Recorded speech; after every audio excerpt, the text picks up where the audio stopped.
Hello and welcome back to the Odious Soul. I am Shannon Utz, and this video is going to be about what is it? Yes, just say it. What is it? No, not the song back from when I was a whole lot younger. I think the song's name was Epic. No, this is about what is it in the poem From the Thrill of the Chase, the Forrest Fenn Treasure Hunt. What is it? It is mentioned 3 times in that poem. And Forrest has said that there is a word that is key, and few people, are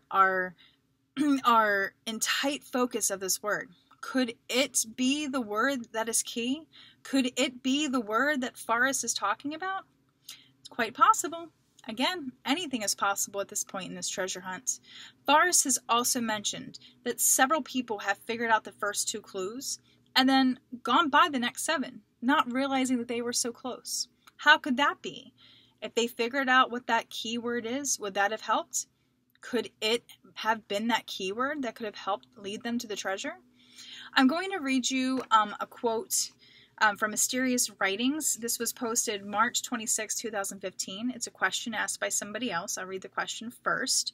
It says, Forrest, you have stated that several searchers correctly identified the first 2 clues in your poem. Could you tell us how many searchers, to your knowledge, have correctly identified the first clue correctly? Thanks, from $49. Forrest goes on to answer, Number 49, I cannot tell you how many searchers have identified the first clue correctly, but certainly more than several. I cannot imagine anyone finding the treasure without first identifying the starting point, although many seem to be preoccupied with later clues. To me, that's just expensive folly. More than several have figured out the first clue correctly? Okay, so that makes it easier for us. That means it's not some obscure warm waters haunt that nobody knows about. It's not like if you're the first person that's ever thought of a hot spring or some warm water source, you're probably wrong, because several other people have figured out warm water haunt. So the question is, if so many people have figured out where warm water's hot, how can so many people go by this treasure and not even realize how close they were? Well, maybe, just maybe, that keyword is it. And maybe if we can figure out what it is, we can figure out how it can lead us to the treasure chest. So I want you to stop and think. At the end of the poem, or towards the end, he does say, if you've been wise and found the blaze, look quickly down your quest to cease. So what if it is just pertaining to your search or to the quest itself? Well, let's try it in the poem. Begin your quest where warm waters haunt, and take the quest in the canyon down. Not far, but too far to walk, put in below the home of Brown. From there your quest is no place for the meek, the end is ever drawing nigh. There will be no paddle up your creek, just heavy loads and water high. All right, quest could fit in there. We could make that work. But if you do plug that in there, is it really helping you? Is it giving you any additional information? In my opinion, not really. So could it be something else that could help us find more answers and more relevancy in this poem? Some people tend to think that it could be a road. You're taking a road. So let's try that. Begin the road where warm waters haunt, and take the road in the canyon down. Not far, but too far to walk, put in below the home of Brown. From there the road is no place for the meek, and the end is ever drawing nigh. There will be no paddle up your creek, just heavy loads and water high. Now, the road could work. I mean, after all, in the poem, Forrest does say it's too far, not far, but too far to walk, and he has said that he took a sedan and he drove to where he hid the treasure. He got out of the sedan, took half the treasure with him and put it wherever he hid it, and walked back to the car, grabbed the other half, went back to where he hid the treasure, and then secured it, I guess, for the final little thing there, and then went back to the car, laughing at himself, and, can't believe he's actually doing it. So, I mean, it is possible that he is taking us down a road. Very possible. But what else? What else could it be? Well, it could be a river, after all.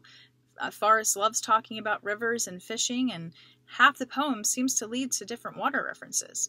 So let's take a look at putting the river in there. Begin the river where warm water halts, and take the river in the canyon down. Not far, but too far to walk, put in below the home of Brown. From there the river is no place for the meek, and the end is ever drawing nigh. There will be no paddle up your creek, just heavy loads and water high. So does the river fit? Yeah, the river could fit too. You know, if you think about it, you're actually beginning it where warm water's hot. If you are a searcher in New Mexico, you know that there's different fishing guidelines that pertain to warm waters and non-warm waters or trout waters. So, I mean, it's possible that warm waters could end up being some other kind of waters and continue to flow. And that's where you're picking it up at. It is possible. And if you also think about some of the directions that the poem takes you on, the poem tells you to go down. Well, down can mean many things. On a map, it could mean south, if you're looking at a map. Forrest was a pilot, so down can literally mean an elevation. Down.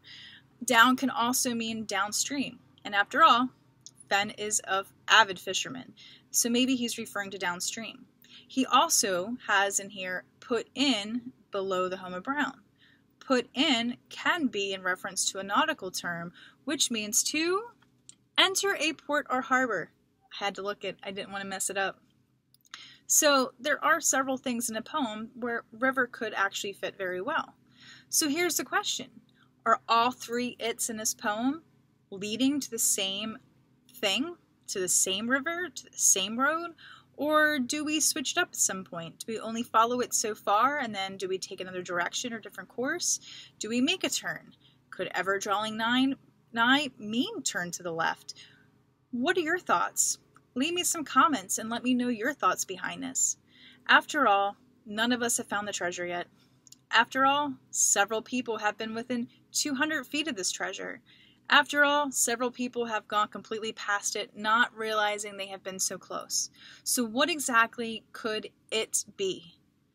Could it be so important as to identify actually what that first clue is referring to? Could it actually be the key to the poem that's going to help you figure out what the clues are? Forrest has also said, and let me see if I can find this real fast. I'm going to make you guys wait for a second. Hopefully I can find it fast. Oh, here we go. All right, so Fenn is talking to Howard, and do I have where Howard was? Okay, so this is August 8th, 2013, okay? Everything is stories, as I've gone alone in there. The source was EIS Radio, okay?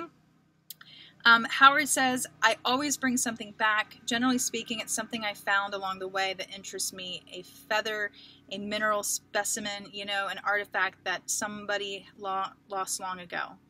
Fenn then goes on to say, yeah, I have some advice. Read the book and then study the poem over and over. Read it over and over. Maybe even memorize it. And then go back and read the book again, looking for hints that are in the book that are going to help you with the clues that are in the poem. That's the best advice I can give you. You have to find out, you have to learn where the first clue is.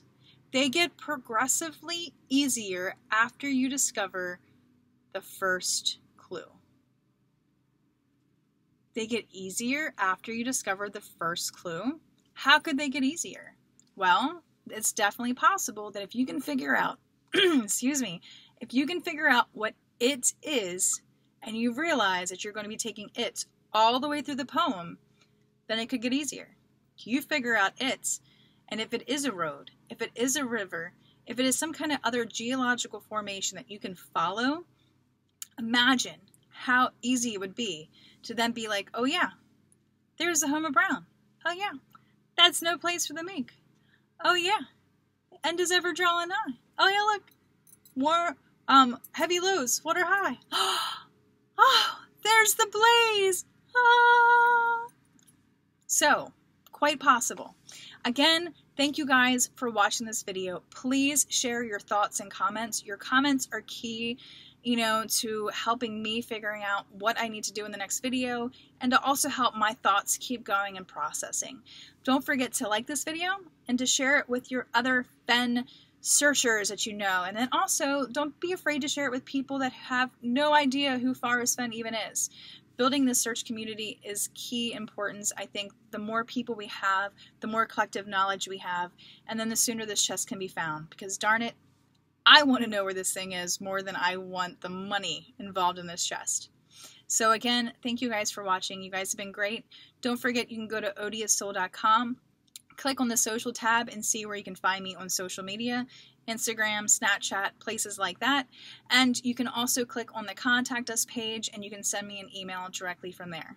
So again, thank you and have a wonderful day. Good luck in your search.